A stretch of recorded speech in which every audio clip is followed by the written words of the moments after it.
Hey guys, welcome back to another video. Today I'll be showing you how to send emails automatically using Python. Without any further ado, let's get started. We're going to start off by importing a built-in module called SMTP-lib.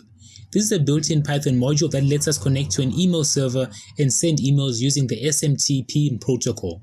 That's just a language that email servers use to talk to each other. Then we're going to create a variable and we're going to call it SMTP server and set it to smtp.gmail.com. SMTP server is the address of the Gmail's email server. Then we're going to say SMTP port and we're going to set it to 587. So SMP port 587, which is the port we use when we want to use TLS encryption. Don't worry, it just means secure communication. Then we're going to create another variable and we're going to call it sender email. And we're going to set it to youremail.gmail.com. You're going to replace this with your actual email address. Then we're going to create one more variable and we're going to call it sender password. For now, you can leave this open or you can put in your app password here. We'll come back to it later. This needs to be your Gmail password, not your regular Google account password, but we'll come back to that later, so don't worry about that for now. In the meantime, we're going to create another variable and we're going to call it recipients. In here, we're going to have a list and we're going to have the emails of the people we want to send emails to. I'll just have alice@example.com and bob.example.com. These are just placeholders and you can replace them with the actual emails of the people you want to send emails to. You can also add as many emails as you want, there is no limit.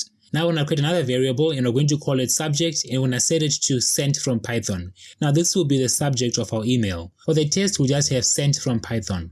Then we're going to have another variable and we're going to set it to body and we're going to set it to this is a simple automated email sent using Python. And as this variable says, this will be the body of our email. So anything you want in your email, you put it here. But for this example, we'll say this is a simple automated email sent using Python. Next, we're going to say for recipient in recipients, and in this for loop, we're going to have a variable called message. And we're going to set this variable to subject, and on a new line, the body. So what we're doing here is that we're looping through each person in our recipients list and build up the actual message.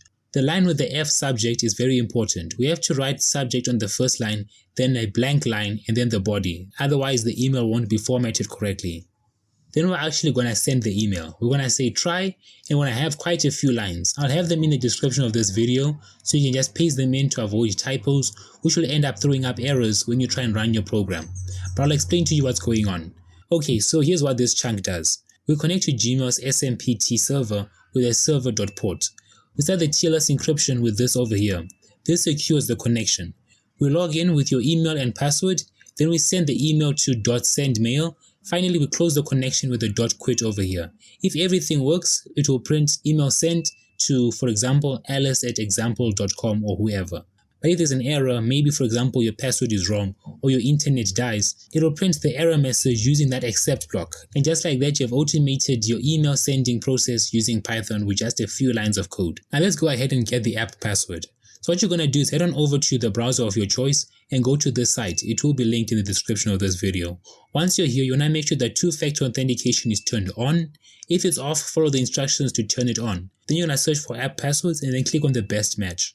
Now it's going to ask you to give it a name. I'm going to keep it simple and just call it Python script, but you can call it whatever you like. Then click on create. It will give you a 16-digit code. Don't share this code with anyone. Just copy it and paste it in the sender password section. And just like that, the automatic email sender is finally complete. And that's it for this video. If you enjoyed or found this video helpful in any way, shape or form, then consider leaving a like and subscribing. Turn on post notifications to be the first to know when I upload a new video. Also, if you have any feedback, any questions or anything, comment them down below. And until next time, thanks for watching. Peace.